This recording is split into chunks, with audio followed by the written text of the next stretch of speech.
I'm sure that Nathan can tell you more about his, what I understand is fairly long-term experiences of having a kind of highly visible, non-performing gender identity. So, Nathan, take it away. We've only got one microphone. I was going to wander about, and because I wrote this today and I don't know it yet. Now, okay, I'll do it a bit. Okay. But I always do this little thing. I wasn't going to do it tonight. It didn't seem appropriate, not being about gender. But I have this little poem that I kind of get out, just to get out of my head. I try and do it in one breath. It's a silly thing about Oompa Loompas. It's a tongue twister.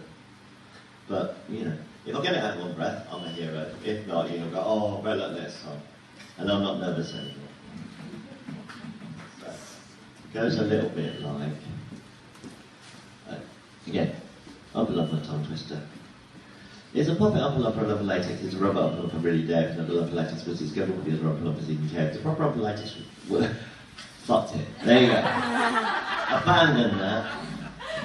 So, see, I was going to replace it because we came to a punk film. And John Cooper Clarke flow, there's evidently chicken talent. He's got a specific flow, but it's ancient that uses proper swear words. So I'll do that to get me nerves out instead. The fucking laptop's fucking died, fucking iPod's fucking fried, fucking iPhone fucking shit, fucking China fucking fit, fucking phone won't fucking work, job assistants fucking smirk, fucking twat start smiling now, phones for you are going down. Fucking contract, fucking theft, fucking hours, fucking left, fucking pansy, fucking going left, fucking wages, fucking no, fucking bastards, fucking right, phones for you. You're fucking shite. And that's why they don't exist anymore. I'll get on with this now. I might have to look at it a lot, so forgive me if I don't look up much. This morning I woke with a thought. I ought to convey it, to relay it here to you. In recent days I've attempted to pursue the theme of gender. In the end, the research trail tailed off and I was still lost. Expert testimony on the internet left me confused. Perusing the dictionaries left me a definition. But discussion filled with sedition and corruption from interruptions to its pure state made me late with the pen. When gender rears its lovely head, instead of defining parameters, the inhabitants of YouTube and Google are frugal with that aspect. Directed to consider sex and sexuality and the living fallacy that these connections intersect, I regret I got lost again. So at the cost of going off-piste and releasing myself from facts, I'll act out my life in a skirt with a curtsy and work with opinion. I wear skirts and I look good in them. In a comment on Facebook, when a single word thrown as a question about this event, drag, someone homed in on a single aspect of that connection. I'd like to make a correction. It's long and in two sections. He said in response, our feature speaker is a man and wears skirts, if that's what you mean. I'm keen to point out the difference. I'm not a parody. I'm not a man playing a cartoon woman for laughs. You see, no colour on my lips and no lace placed around my arse. Or maybe a little. I'm not RuPaul. If you're all settled, I'll begin to impart in my artful way today's lecture, entitled The Gender Agenda, or When the Labels Don't Fit. 30 years ago, I walked into a bar with some friends and ordered my usual drink, a lager and lime. At the time I was wearing jeans, a skirt, a sleeveless shirt with a lace top on top. My painted leather jacket I slung on the back of the chair. My girlfriend at the time was a total square. I didn't care. She was into me and I was into her. But what occurred next was a bit less beautiful. I walked through the pub with every eye on me. It wasn't the King Billy or the Black Prince, it was an estate pub in the Eastern District and I didn't fit. I entered the toilets and passed the urinals. Two men stood at the porcelain. I went into the one cubicle available and heard a voice say, the ladies is next door. And without thinking I said, I'll tell the missus. This is where it all went wrong. It wasn't long before I was on the floor being kicked and called a fucking freak. Recently in The Elephant, the same situation. I'm walking through the loos to use the booth. Someone points out that I'm in the gents and the ladies is next door, and I'm not sure I know the guy, but I reply. Before I can apply any filters, my mouth laughs and a half-assed, "You're funny," pops out. There's no shout of alarm from the chap. In fact, he apologises. He says he's sorry, he only saw the hair and skirt. I blurt out, "No worries, mate," and that's it. I walk out and him and his mates are in fits of laughter. After 30 years, we've come to this. The guy is half pissed, they're laughing at his mistake, not taking the piss at me. I've seen some changes, but this is the biggest. Society doesn't always insist on dressing to gender norms. It's beginning to form its opinion more on what's in them than on the clothes. Who knows where it will lead? We may be breeding a nation of people gender neutral. A suit full of lady, a dress full of chap. If the cap fits, who gives a shit? Seems to be the prevailing thought. And so it ought. The late 70s, early 80s was when I first started noticing people. There was a buzz in the air and punk was in the charts. Top of the Pops was on the TV every Thursday night, and it was required viewing by everybody. I began to notice the guys wearing makeup. A bit of eyeliner, but it took my attention. And then Adam and the Ants came on the screen. I'd heard the Dirt Wears White Sox album and loved it, but when Kings of the Wild Frontier came out and I saw Adam, this painted pirate was a vibrant vision, a riot of colour, and the excitement grew in me. I wanted to be him. I wanted to paint my face. I borrowed an eyeliner from my mum's makeup bag and applied it badly. This was the beginning of a complicated existence. Boys hated me for being a puff, and the girls loved me. I had a favourite pair of jeans that I wore for ages. The knees wore through, and I darned and patched and embroidered them with cobwebs and fancy needlework. The arse fell out of them several times, and I sewed them with a Franken-stitch that was ugly and an obvious repair. I was proud of my work. One day I was in town, aged around 13 or 14, when the arse gave way for the final time. My undies were showing. I bought a tight stretch mini skirt that zipped the full 10 inches of fabric front and back, somewhere between baby and Barbie pink. It covered the tear and made me feel confident. I wasn't cross-dressing. I was wearing clothes. Around this time, a fashion for broderie anglaise and fringed cotton came into being. The closest thing to Boy George we could get in gloomy Northampton. I layered them up. Skirt, long top, short top, crop top on top, the lot. Black and white were my colours. I didn't want to look like a goth, no matter how much I admired Danny Ash's stiletto-heeled winkle picker boots with the silver buckles and the zips. And I coveted those boots. When I saw him on top of the Pops or in the Grosvenor Centre milling about, I would get a pair from foot the bill on the Wellingborough Road sometime later when no one else would be seen dead in them. I didn't care that they were girls' shoes. It never really entered my head. I wasn't cross-dressing.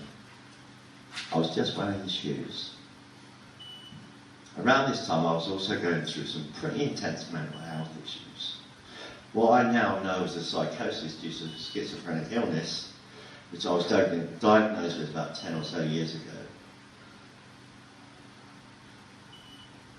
It may sound odd, but that preening peacock was nervous about going out. Nervous is a weak term for what I felt, but terrified doesn't fit either.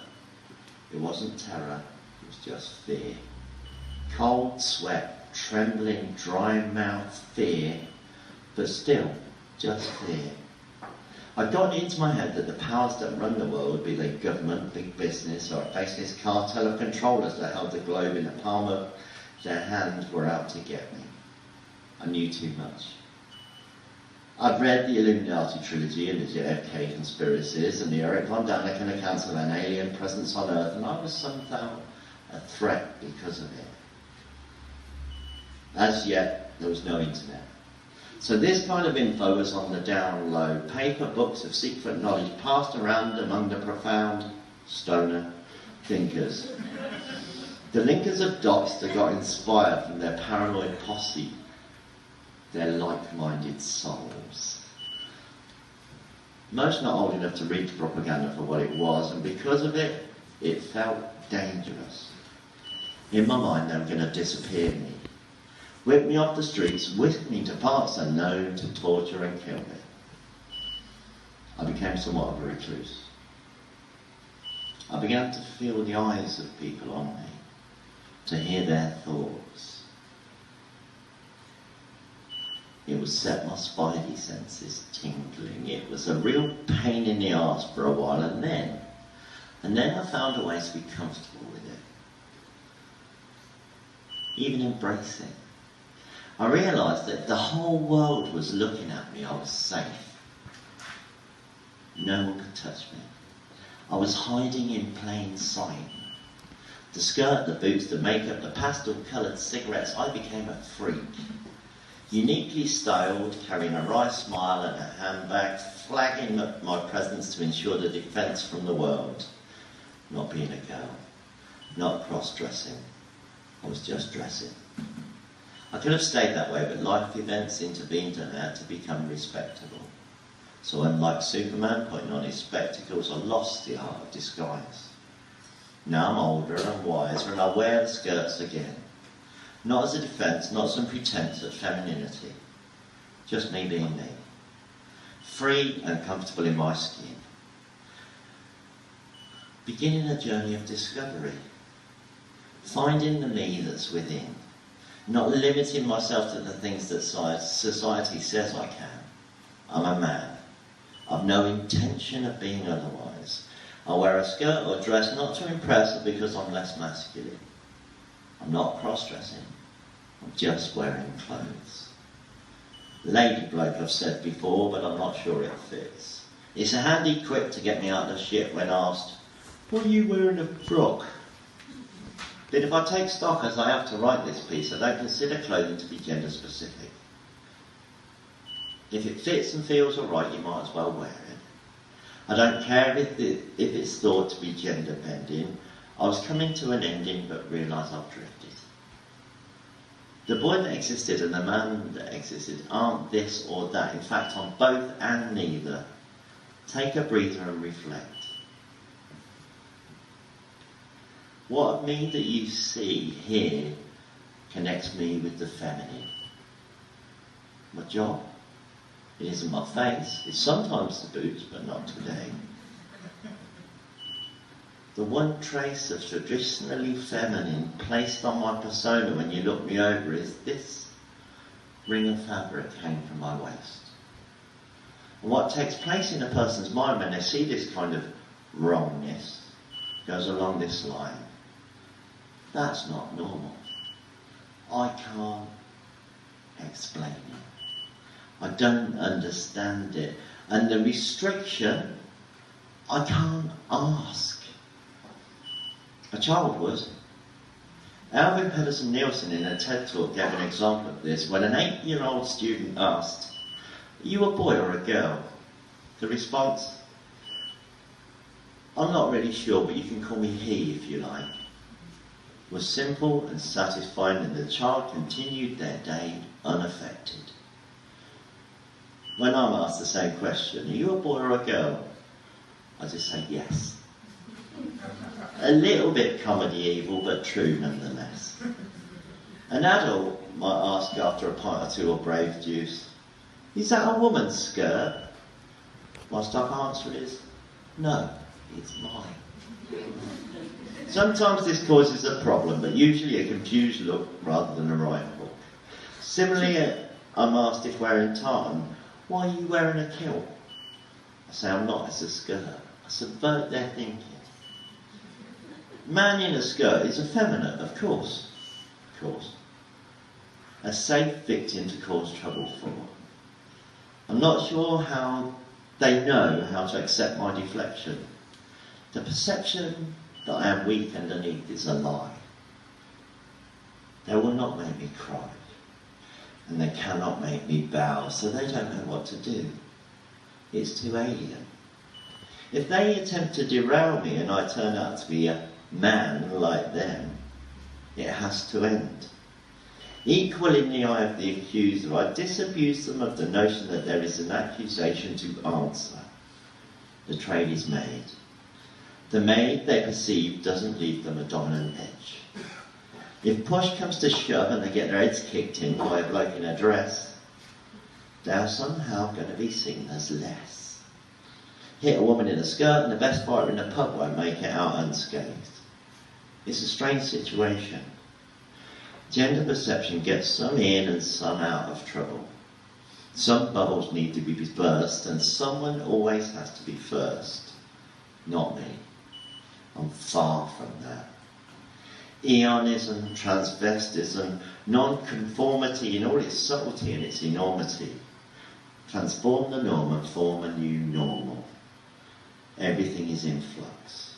Be a catalyst for change. It's how it is because that's how it's arranged. Be the joker in the pack. Be an old-fashioned fool. If we all transcend gender when we write our own rules, there's nothing to judge and nobody to do it. Put your labels in the blender. Become gender fluid. Like a smoothie. That's about it, really.